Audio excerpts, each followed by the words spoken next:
مشاہل ملک صاحبہ اور اسٹیج پہ بیٹھے ہوئے کشمیری رہنما، یوم کشمیر ہم ہمیشہ مناتے ہیں کیونکہ یہ ہمارے قائد شہید کے نزدیک بھی بڑا اہم مسئلہ تھا اور شہید رانی کے نزدیک بھی بڑا اہم مسئلہ تھا۔ یہ جب سے میں تیسرا چوتھا سال ہے سی او ہوں، ہم تواتر سے اس دن کو سیلیبریٹ کرتے ہیں۔ 5 کو غالباً اس لیے نہیں ہو سکتا کہ آپ کے تمام رہنما انگیج ہوتے ہیں مختلف جگہوں پہ۔ پچھلے سال بھی ہم نے 4 تاریخ کو کیا۔ اس دفعہ میرا یہ خیال تھا کہ اس کو ہم ایک ایکسکلوسیولی کشمیر کا سیشن کریں، اور جس میں نے کشمیر کے تمام مایہ ناز لیڈران کو دعوت دی تھی، لیکن اچانک ہی اسٹیٹ اسمبلی نے آج ہنگامی طور پہ اجلاس طلب کیا، جس میں چودھری لطیف اکبر چونکہ وہ ممبر ہیں اسٹیٹ اسمبلی کے، رٹور صاحب ممبر ہیں، چودھری یاسین صاحب ممبر ہیں، اور پی ایم ایل این کے جو ہیڈ ہیں شاہ صاحب وہ بھی اس کے ممبر ہیں۔ تو وہ ان کا سیشن چل رہا ہے، وہ غالباً نہیں آ سکیں گے، لیکن لطیف اکبر صاحب نے وعدہ کیا ہے کہ میں کوشش کروں گا 5 بجے تک پہنچ جاؤں۔ اس کے علاوہ ہم نے کشمیر کے منسٹرز کو بھی بلایا تھا، لیکن وہ اچانک ایک سیاسی دورے پہ لاہور جانا پڑ گیا، تو ان کی جگہ چودھری منظور صاحب آئیں گے، غالباً وہ راستے میں ہی ہوں گے۔ تو سب سے پہلے چونکہ ہماری رہنما، ہماری کشمیر کی لیڈر یاسین صاحبہ کی مسز آئی ہیں، تو میں آپ کو یہ تعارف کروانا چاہتا ہوں شہید بھٹو فاؤنڈیشن کا۔ ہم ایک این جی او ہیں، رجسٹرڈ این جی او ہیں، ہمارا ایز سچ کوئی پولیٹیکل فورم نہیں ہے، لیکن یہ این جی او شہید بے نظیر بھٹو نے بنائی تھی، اور ہم نے پہلے تو فاٹا کی مین سٹریم پہ بہت کام کیا، اور اس پہ یہی آپ نے دیکھا کہ وہ سارے ادارے جو ڈسٹرکٹس ہیں فاٹا کے وہ سیٹلڈ ایریا میں مرج ہو گئے۔ اس میں ہماری بھی بڑی کنٹریبیوشن ہے، اور پھر ہمارا یہ ایک جو پلیٹ فارم ہے یہ مکالمے کا پلیٹ فارم ہے۔ ہم سیمینار کرتے ہیں، ریگولر کرتے ہیں، انسانی حقوق کی اب دن آ رہا ہے، خواتین کا عالمی دن آ رہا ہے، اس پہ بھی ہم کریں گے، منورٹی رائٹس پہ کرتے ہیں، یوتھ ڈیز مناتے ہیں، وومن رائٹس پہ کرتے ہیں، تمام جتنے بھی یو این او کے دن ہیں وہ ہم سارے کے سارے سیلیبریٹ کرتے ہیں۔ ہم نے کووڈ کے دنوں میں جب یہاں پابندی تھی تو ہم نے پھر بھی ڈبیٹ انیشیٹ کی، آن لائن کی، لیکن یہ ڈبیٹ اور مکالمے کا سلسلہ جو ہے ہم نے اس کو جاری و ساری رکھا۔ کشمیر پہ ہمارا جو تجربہ تھا 2 سال کا میں نے یہاں چھوٹی پولیٹیکل پارٹیز کو بھی بلایا جن کا تعلق صوبہ سرحد اور بلوچستان سے ہے، لیکن وہ کوئی کشمیر کاز میں اتنی سیریس نہیں تھی، بڑی انہوں نے اس کو ایک لائٹ لیا، اور میں نے آخر ان سے پوچھا بھی کہ یہ بڑا اہم مسئلہ ہے۔ وہ کہتے ہیں کہ یہ ہمارا مسئلہ نہیں ہے، یہ پنجاب کا مسئلہ ہے، کیونکہ ہم یہ سمجھتے ہیں کہ یہ مسئلہ جو ہے یہ اسٹیبلشمنٹ نے، ملٹری اسٹیبلشمنٹ نے اس کو کریٹ کیا ہے، اور وہ اس کو اون کرتی ہے، اس کی فائل بھی ان کے پاس ہے، لہذا ہم اس ایشو پہ بات نہیں کرتے۔ میں نے یہاں اے این پی کو بھی بلایا، حاصل بزنجو صاحب مرحوم، آخری ان کا یہ کشمیر ڈے والا سیمینار تھا، اس کے بعد وہ وفات پا گئے، تو انہوں نے بھی کشمیریوں کے سامنے کہا کہ یہ کشمیر آزاد نہیں ہو سکے گا، یہ ممکن نہیں ہے آپ کی جدوجہد۔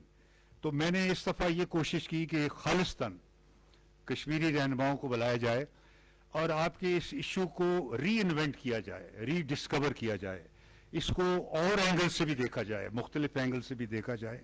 میں یہ سمجھتا ہوں کہ یہ بہت بڑا مسئلہ ہے، گمبھیر مسئلہ ہے، اور بڑی پرانی ایک تاریخ ہے جو چل رہی ہے، اور جیسے میرے انقلابی نے کہا، عامر نے، کہ کشمیریوں کی ایک بڑی رچ ہسٹری ہے، 3000 سالہ ہسٹری ہے، اور اس ہسٹری میں انہوں نے بڑی جدوجہد کی ہے۔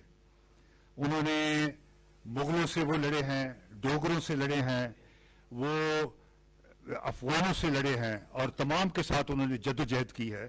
یہ بڑا ایک پرانا درینہ مسئلہ ہے کشمیر کا، اور جیسے یہاں ذکر بھی ہوا کہ اس میں ہمارے حکمرانوں کی بھی کوتاہیاں ہیں، وہ بھی قصوروار ہیں، کیونکہ سن 47 میں جب یہ مسئلہ اٹھا تو اس وقت ہندوستان کے نزدیک جوناگڑھ اور حیدرآباد زیادہ قریب تھا، اور وہ اس وقت پٹیل نے یہ بھی کہا کہ اگر آپ ہمیں جوناگڑھ اور حیدرآباد پہ کمپرومائز کرتے ہیں تو ہم آپ کو کشمیر دے دیتے ہیں.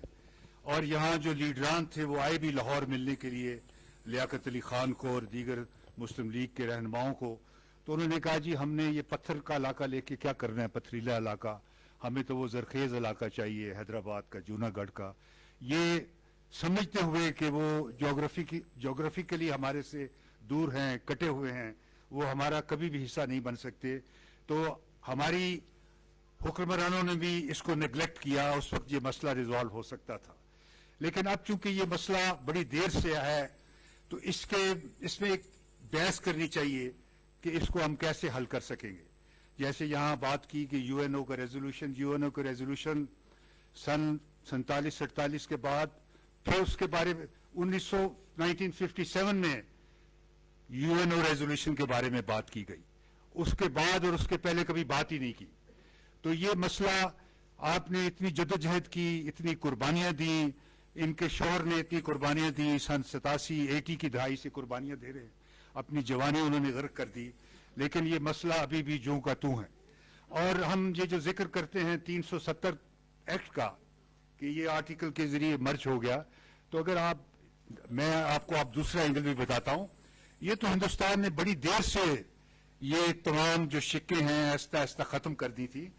یہ 50s میں ہی, مڈ 50s میں ہی کشمیر کے آڈٹ کو, کشمیر کے فائنانس کو مرج کر گیا تھا ہندوستان کے ساتھ, بلکہ سپریم کورٹ کی جورسڈکشن بھی بڑھا دی گئی تھی, اور جو الیکشن کمیشن تھا ہندوستان کا وہ بھی اس کے ساتھ مرج ہو گیا تھا. نوکریوں کے لیے بھی جو ایڈمنسٹریٹو سروسز تھی انڈیا کی اور پولیس سروسز تھی وہ بھی عام کر دی گئی, جو مہاراجہ نے پابندی لگائی تھی کہ صرف کشمیری ہی اس میں آ سکتے ہیں. تو یہ 370 تو عملی طور پہ اس وقت ہی ختم ہو گیا تھا. اب جو ہے کوئی نئی بات نہیں ہوئی, تو یہ بھی آپ کو اس کے بارے میں بھی سوچنا چاہیے کہ کیسے یہ مسئلہ حل ہو سکتا ہے. ایک تو جو روایتی طریقہ ہے, اب وہ کہتے ہیں کہ وہاں پہ کشمیر میں اس 2019 اور 20 کے بعد بالکل ایک ٹھنڈک ہو گئی ہے. ایک صحافی نے یہ لکھا ہے کہ وہ 3 چیزیں ہیں, ایک فلائٹ, فائٹ اور فریز. اس وقت کشمیری فریز کے موڈ میں آ گئے کہ وہاں ایک سٹیٹس کو جو ہے وہ تو پھر دوبارہ بحال ہو گیا ہے. تو کہنے کا یہ مطلب ہے کہ یہ ہم اس پہ ایک لکھنا چاہتے ہیں, کتابچہ بھی لکھنا چاہتے ہیں, اور ہماری یہ کوشش ہے, ہم چھاپتے بھی ہیں. میڈم ہم نے اس پہ ڈیموکریسی پہ بھی چھاپا ہے, خواتین کے حقوق پہ بھی ہم لانچ کر رہے ہیں. جب خواتین کا عالمی دن آئے گا تو کشمیر پہ بھی جو ہم نے 3-4 سیمینار کیے ہیں, اس میں بھی جو مختلف لوگوں کے لیڈران کے خیالات ہیں اس کو ہم شائع کرنا چاہتے ہیں ایک پرنٹڈ فارم میں, تاکہ ایک ریکارڈ میں آ جائے, آپ کو علم ہو کہ کشمیر کے بارے میں لوگ کیا سوچتے ہیں. تو میں آخر میں پھر آپ کا شکریہ ادا کرتا ہوں. ہمارے سیشن میڈم یہ بڑے انٹریکٹیو ہوتے ہیں. ہم آج ہمارے اسپیکر کم آئے ہیں, لیکن پھر بھی ہم بعد میں جو ہے یہ ہاؤس کو اوپن کرتے ہیں, انٹریکٹیو سیشن ہوتا ہے, تمام لوگوں سے اپنا اظہار خیال کرنے کا, کوشچن پٹ کرنے کا اختیار ہوتا ہے, اور وہ کوشچن وہ اسپیکرز پہ بھی پٹ کرتے ہیں, یا جو بھی وہ اپنے کوئی کمنٹس دینا چاہیں اس سیمینار کے بارے میں, ان کے لیے بھی آزادی ہوتی ہے. تو میں آپ کا پھر شکریہ ادا کرتا ہوں, اور آپ کوشچن آنسر سیشن میں آپ تمام کے تمام دوست پارٹیسپیٹ کریں. آپ کی بہت بہت مہربانی کہ آپ آئے, اور آج یوم کشمیر ہم یہاں منا رہے ہیں. Thank you.